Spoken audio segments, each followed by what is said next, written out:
But anyway, we have another story. We promised uplifting stories for you all morning this morning, and I want to tell you about Jay Bobignac, who was recently awarded the Irish Red Cross Young Humanitarian of the Year 2020, and he has quite the story to tell us. He joins us. Good morning to you, Jay. Good morning, Oliver. Thank you for having me. Dan, thank you very much for joining us, because you came to receive this award because of various interventions that saved you from a life on the streets, and you now reach out to people who found themselves in that situation. Tell us, you come from Croatia, first of all. That's it. When did you come to Ireland, and what exactly brought you here? I came in January of 2016. Yeah.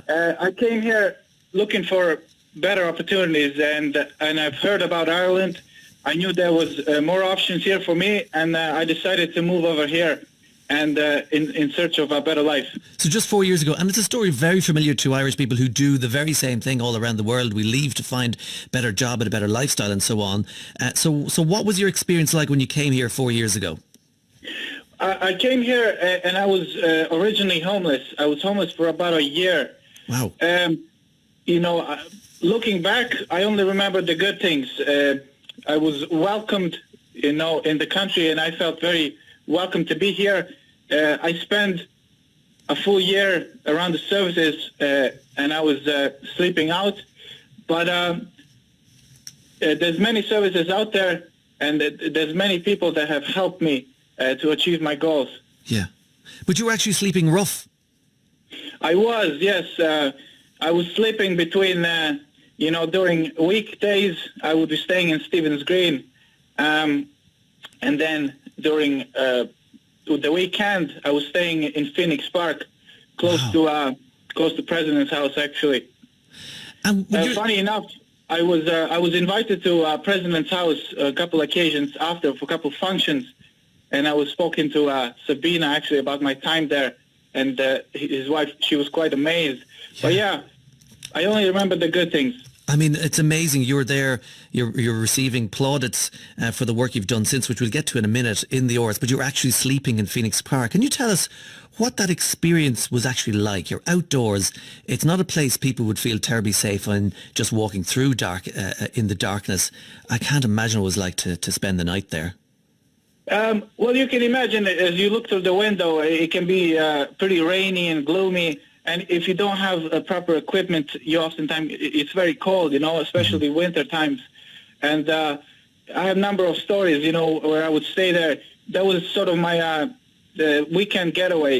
That's where I would go to catch up on my sleep because many services would be closed during the weekends. But yeah, it's pretty, I felt safe. I found a small little deserted place, and that's where I stayed with my brother. Yeah. There's many stories where I would wake up and I thought somebody's there, but it's a deer sniffing me. The deers, like yeah. Yeah, the deers. They're pretty friendly over there. Wow.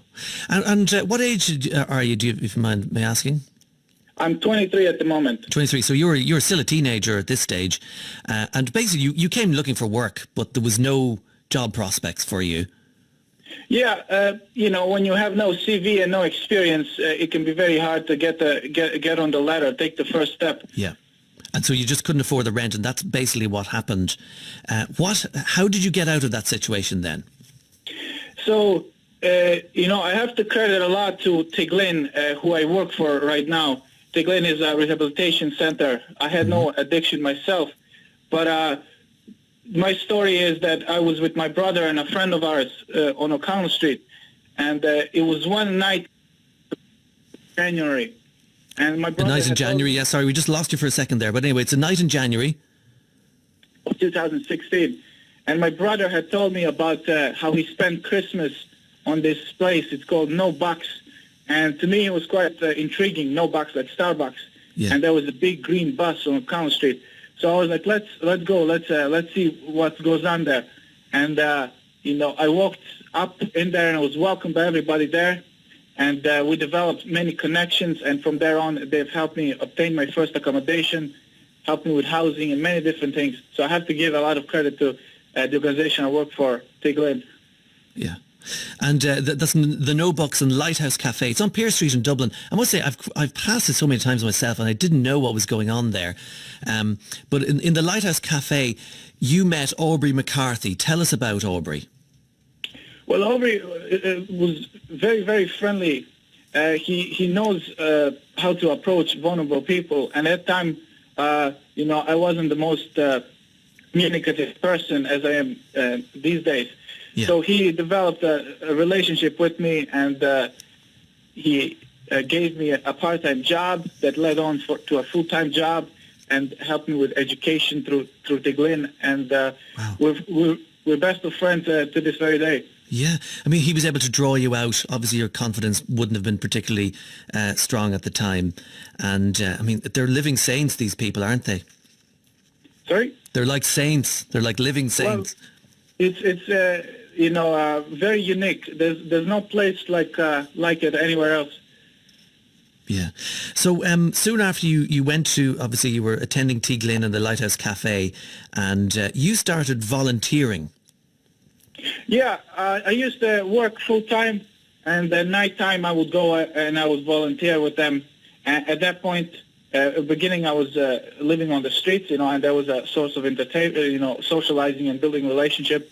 Yeah. And when I got my accommodation, I continued to do so.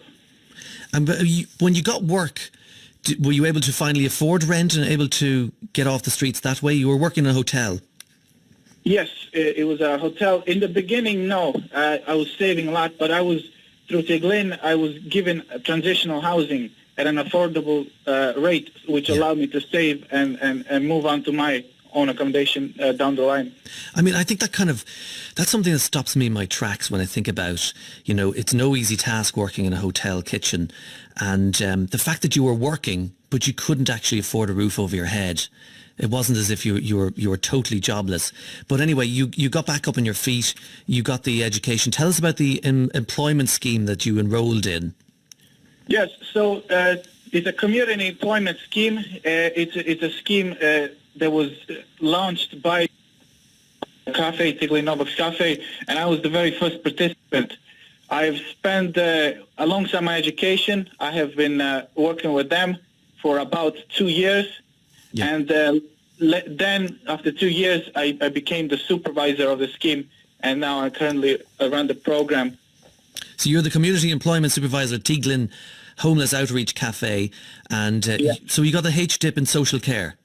Yeah, that was a great opportunity. I can't say that I always valued education, but I came to adore it. Now I am all about knowledge.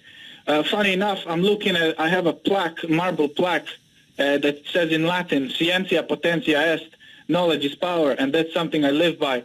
Yeah. And you're now studying a master's. Yeah. I thought that was a natural progression. I'm very motivated, and I had a lot of momentum. And after finishing the honors degree, I decided to just go straight into this and give it a go. Well, Jay, you sound like someone who's full of life and full of confidence at the minute. It's almost hard to imagine that you were ever, having to sleep in the Phoenix Park at one stage. And now here you are. You received an award anyway. Tell us about the award you received. Yeah, it was the Young Humanitarian Award. So from the Irish Red Cross, yeah. Irish Red Cross.